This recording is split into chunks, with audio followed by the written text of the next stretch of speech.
ett sätt är det ju folkets medicin. Vi skapar en relation till platsen vi bor. Vi lär oss att ta hand om vår egen hälsa, att faktiskt ta ansvar för vår egen hälsa. När jag jobbar med örter och kurser och så är min hjärtefråga att förmedla kunskap som väcker omsorg. Att omgivningen är en förlängning av vårt immunförsvar och den yttre ekologin påverkar och speglar den inre ekologin. En viktig sak att komma ihåg, tycker jag, är att 75% av den moderna medicinen, vår farmaceutika, är baserad på växtämnen. Läkeväxter är verksamma, det vet vi. Så är det så att man har den idén om att de faktiskt inte är verksamma, då går man och smakar på fingerborgsblomma och så slutar ens hjärta slå och så är det färdigt. De här är otroligt verksamma, de här växterna.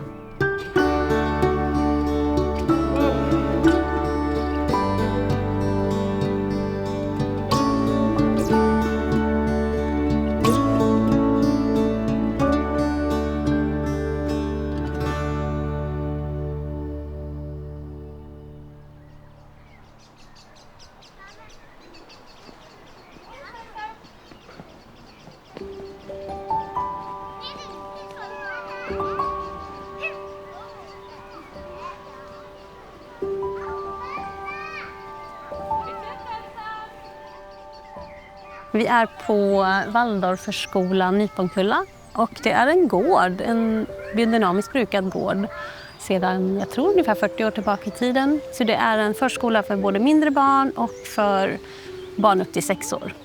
Visst har ni varit och skördat morötter här redan?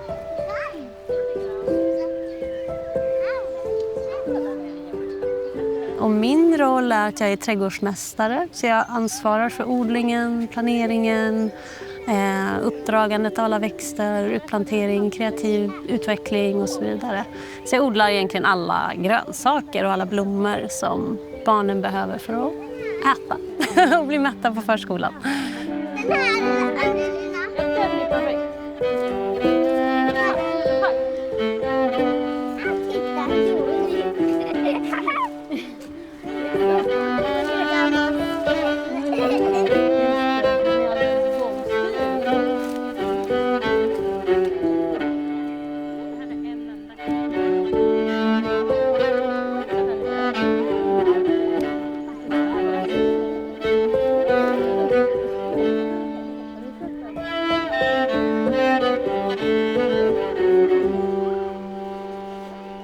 Den här platsen vi är i nu, det är en ätbar, sinnlig labyrint som barnen kan leka i och uppleva och skapa relation till växterna och jord.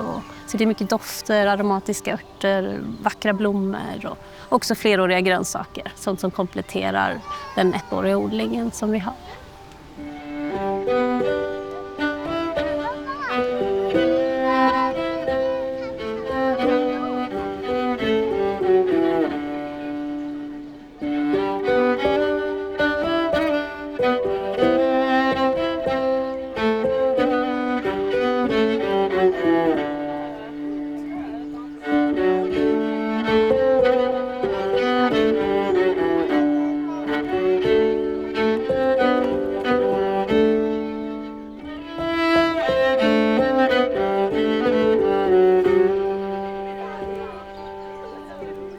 Jag minns mig själv så som barn.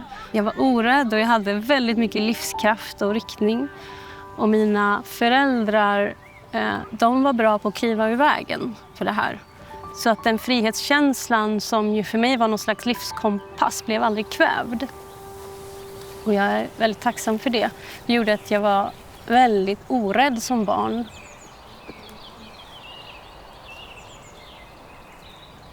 Det tidigaste minnet jag har är nog när jag är 6 år gammal.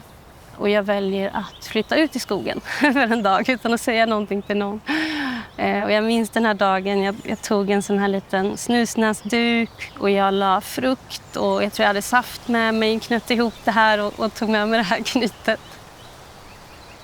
Jag kom till en plats som det var en jättegammal, lite så här böjd björk. Och under den så fanns en stor sten, en stenbumling. Och där slog jag mig ner som att jag verkligen hade hittat hem.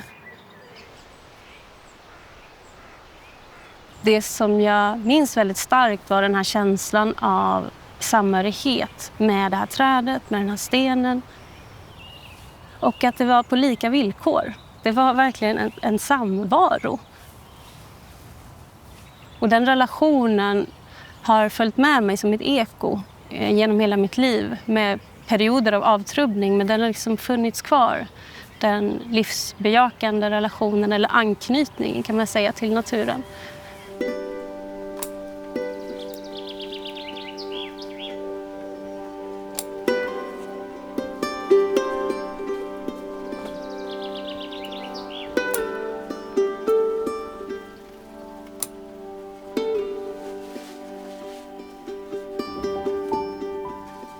Min historia börjar ju inte med mig.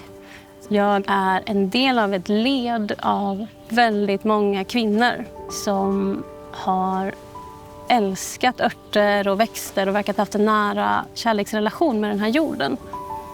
Min mors släkt är norrifrån och var ett nomadiserande minoritetsfolk som levde längs norra ishavet, Ryssland, Finland, Sápmi, Troms.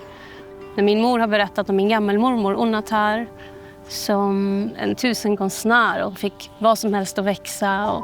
Och det här verkar liksom hon har fört vidare till min mormor, min mor och jag i det här ledet och säkert väldigt, väldigt långt tillbaka. Också på min fars sida så ser jag det här liksom gröna arvet av odling och av en slags värde av hälsa. Min far är ju ungrare, född i Ungern. Den historien var ganska mörk. Farfar var fast i ett ryskt fångläger och lyckades lura sig ut, smita ut därifrån. Göra farmor gravid. Och pappa föds in då precis i slutet på andra världskriget. Till ett krigshärjat Ungern. Och efter kriget så var det väldigt lite mat. Tydligen fanns det mer mat under kriget än vad det fanns efter. Den här bilden är på min farmor och farfar och deras 3 barn. Som är Attila, som är min far, Palko, hans storebror och Estelle, som är syster. Men hela den här bakgrunden när jag pratar med andra ungerska släktingar så är det väldigt mycket naturälskare och konstnärer i den här släkten. Och också på grund av att det har varit svårt, det har varit krig, så har de blivit otroligt skickliga. Hantverkare, odlare, de kan bygga sina hus, de kan odla sin mat, fermentera, ta hand om djur, göra sitt eget vin, vad det än de vill och behöver. Så det där har ju pappa haft med sig. Och jag har inte reflekterat så mycket på det faktiskt, men det var ju helt normalt för mig att växa upp i en miljö full av egenodlad mat och växter, örter, blommor.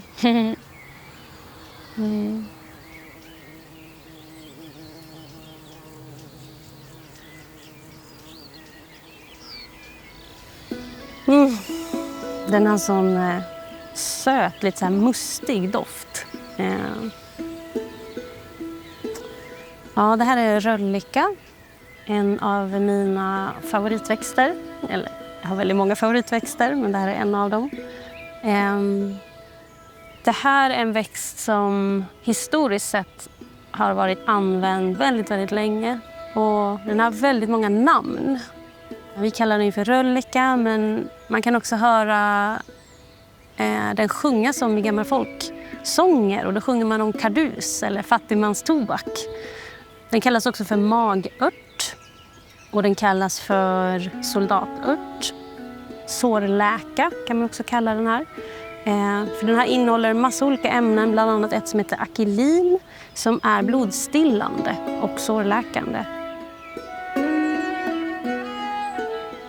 Och invärtes så används den kanske framförallt som en kramplösande växt. Det är återigen akilin och kamosulen, eteriska oljor och så som gör att den verkar kramplösande på glatt muskulatur. Som menstruationskramp, magkramp, tarmvred kan man använda röllikan.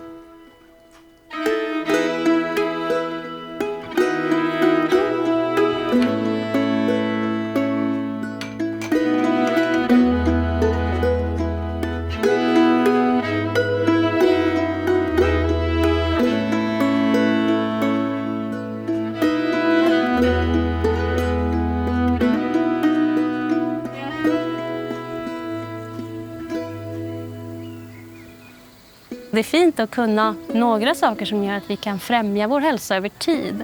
Jag skulle inte säga att naturmedicin eller örtmedicin på något sätt är en ersättning. Det är det inte. Jag är väldigt tacksam för akutmedicin och skolmedicin. Men det är ett komplement.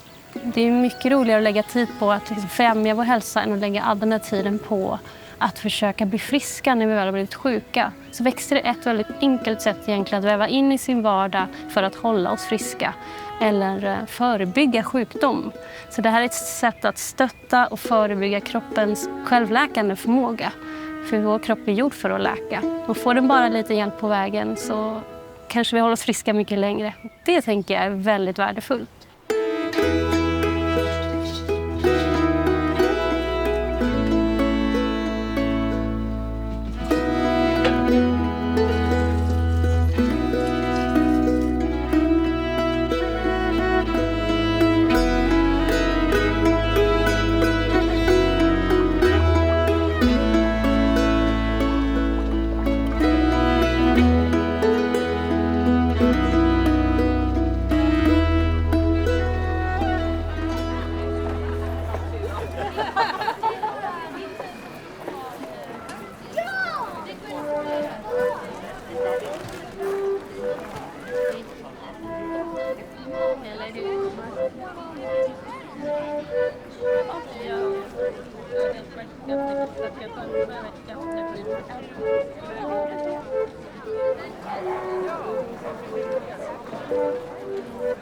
Jag gillar verkligen variation och jag gillar att jobba med naturen och med växterna från det väldigt, väldigt vilda till det kultiverade.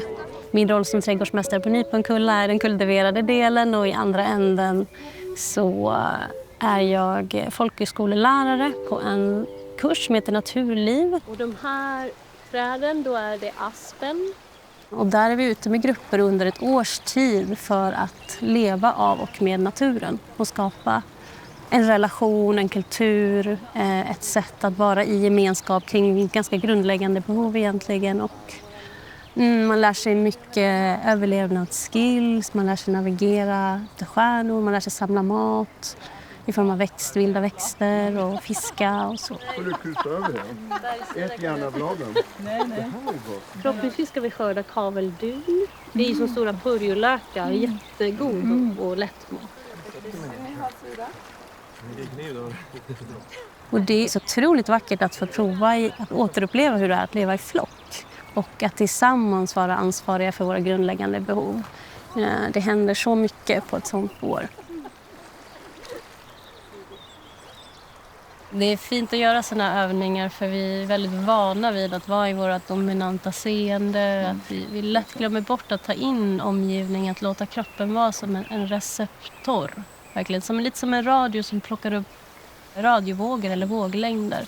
Vi har vår vänstra hjärnhalva som vi är vana vid att navigera utifrån i den här kulturen som är väldigt analytisk, kritisk, matematisk, logisk, språk. Den tittar på, den bedömer. Och när vi går över i vår högra hjärnhalva som är inkännande, intuitiv, kreativ, melodisk, rumsuppfattande så får vi en helt annan upplevelse.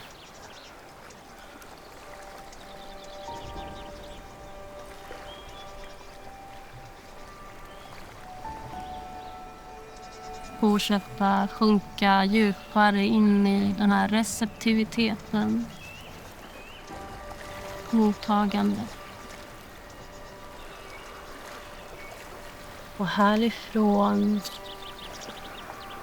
så jordar vi oss. Och härifrån kan vi också ta mer jordade och kloka beslut. Och hur skulle livet på jorden vara annorlunda om varje ledare, människa, politiker tog sina beslut från den här platsen?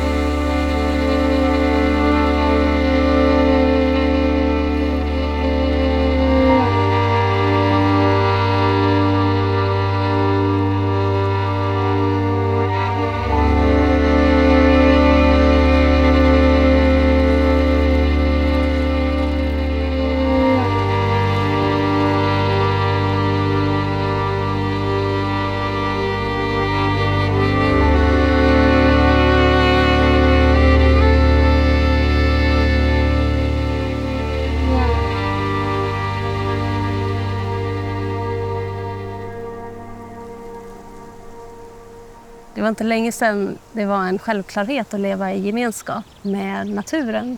Och jag har sett studier på depression och ångest där symptomen har kunnat härledas till bristen på kontakt med sin omgivning. Så förhoppningen med den här känslan av samhörighet är just att den väcker vår omsorg att vilja ta hand om både den inre och den yttre ekologin och att de är så sammanflätade. Vad vackert det är när det ligger så här i buken också. Det är så fint sen när man häller på substratet. Det blir jättevackert. Om man till exempel fjällvandrar och vill ha något som ger lite mättnadskänsla så kan man plocka en liten handfull björkknoppar och äta dem. De har mycket smak, aromatiska, ibland lite citrusaktiga, ibland lite blommiga. Men de ger mycket fibrer och ger lite mättnadskänsla. Så de här små knopparna kan man alltså använda som lite nödföda.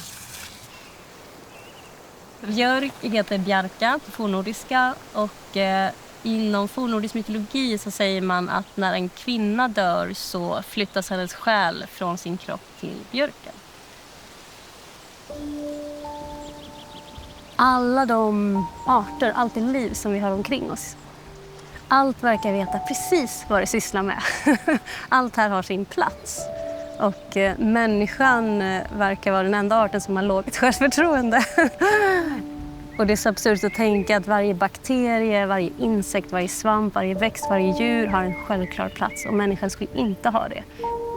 Det är helt ologiskt, så självklart har vi en plats. Och jag tycker det är fint att reflektera över vad det innebär att vara i relation. Vad det innebär att förvalta.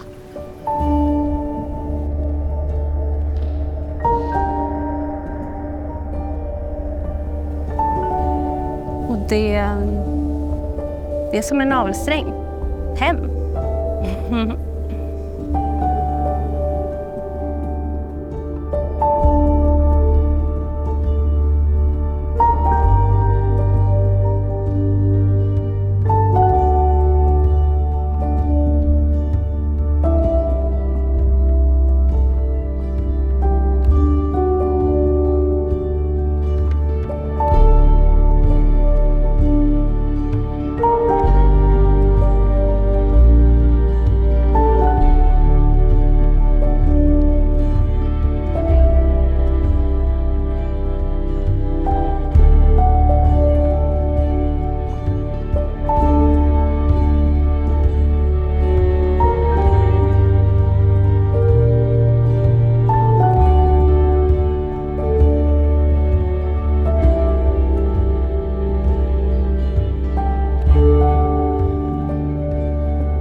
Thank you for watching.